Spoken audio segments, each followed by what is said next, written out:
So our tomato sauce has been cooking about 10 minutes down. It's reduced down, so it's more like chunky sauce now and not so much like soup.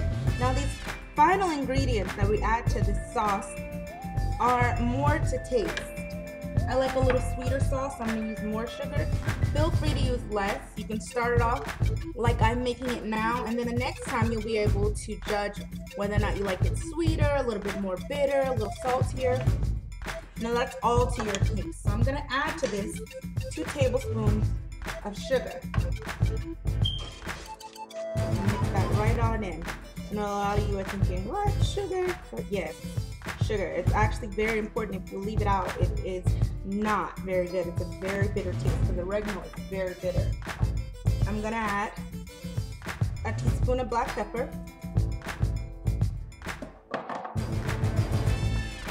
Notice how I put it all around. I don't really want to concentrate it in one spot because I don't want a big lump of black pepper in there. And then I'm gonna add a teaspoon of salt.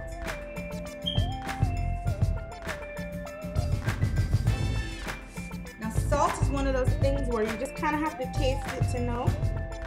If it's salty enough, it's okay. If you need more salt. The sad part about it is once you add salt, you really can't take it away. But the great thing about this sauce is if it's too salty, you can add a little bit more sugar to kind of balance it out. Let me try this, see what I think.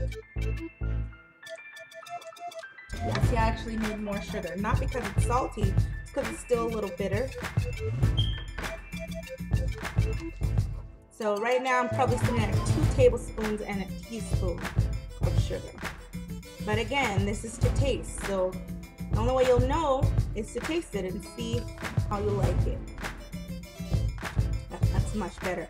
So my sauce is done, and that's your basic tomato sauce. Now I'm gonna add meat to this, which is how most of us like our lasagna with meat in it. But once I add meat to it, it becomes a sauce bolognese. And all that is a fancy word for adding meat to tomato sauce.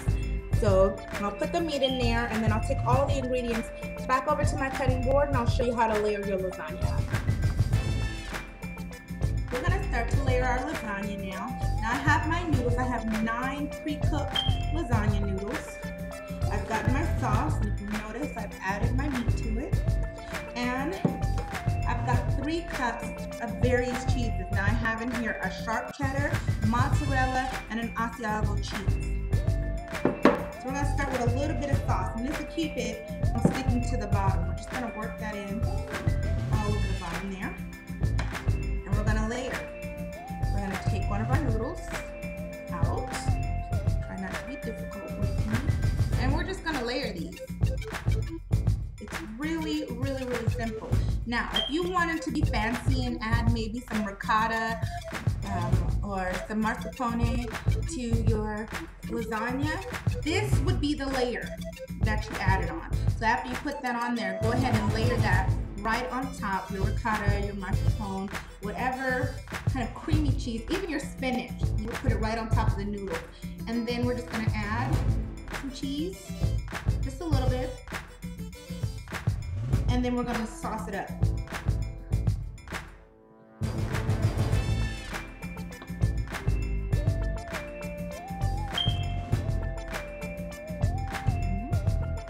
And then more cheese. My kids love, love, love, love, love cheesy lasagna. So we're just gonna keep doing this all the way up. Once you've got it all layered, we're gonna cover it with foil. And then we're gonna put it into the oven. You're gonna heat your oven to 450 degrees. You're gonna cook it covered for 20 minutes. And then you're gonna uncover it and cook it for an additional 10 minutes. I'm actually not cooking mine today. That's the great thing about this. You can make up this whole lasagna and then save it, put it in the freezer, cover it and put it in the freezer for later, which is what I'm gonna do. This is actually gonna be our dinner for tomorrow.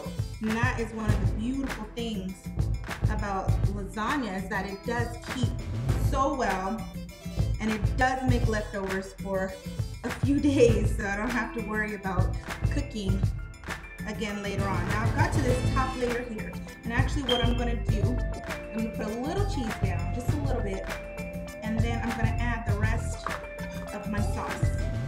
And I'll be sure to spread this on really good. The other layers I just kind of patted it down. It wasn't really that important, but on the top layer, I want to really get in there. If you see how I've got these tails sticking out, you can push them down in there, or you can leave them out. I actually like a little bit of the crunchy lasagna at the top, but that is personal preference. And then I'm just going to finish layering with the cheese. Like I said, I'm going to cover this, and I'm actually just going to put this in the freezer for tomorrow, and then when I get out, I'll bake it for 20 minutes. If you freeze it, actually, you need a little bit longer. You'll need to bake it covered for 40 minutes and uncovered for 10 minutes. So that's it. There's your basic lasagna. You have made your sauce from scratch, and now you look like super mom or super dad. So go ahead, try it out, and I hope you like it. Have a great day.